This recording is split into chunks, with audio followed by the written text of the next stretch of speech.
Socialinis darbas yra tiltas tarp sunkumų ir vilties, o socialinis darbuotojas mato žmogaus gyvenimą ne tik kaip statistiką, bet kaip unikalią istoriją.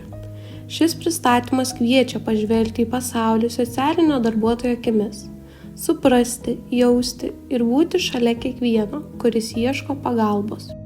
Socialinis darbuotojas žmogų mato ne tik per jo problemas, jis mato visumą, gyvenimo istoriją, patirtis, jausmus ir stiprybės.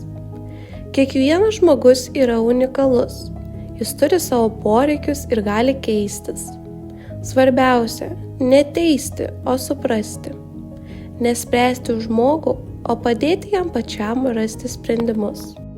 Daugelis žmonių susiduria su sudėtingomis situacijomis – skurdas ir nedarbas, vienišumas, ypač tarp senjorų, fizinės ir psichikos sveikatos problemos, priklausomybės, socialinė atskirtis.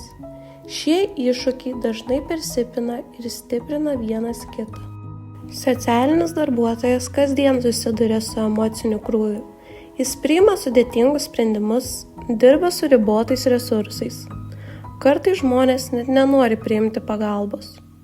Tačiau svarbiausia – neprarasti empatijos ir tikėjimo žmogumi.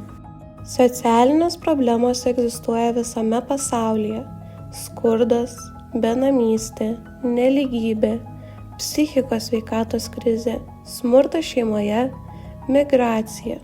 Tai globalios problemos, kurias liečia milijonus žmonių. Socialinis darbuotojas mato daugiau nei problemą, jis mato žmogų.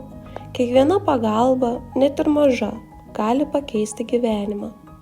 Kurkim visuomenę, kurioje kiekvienas yra svarbus.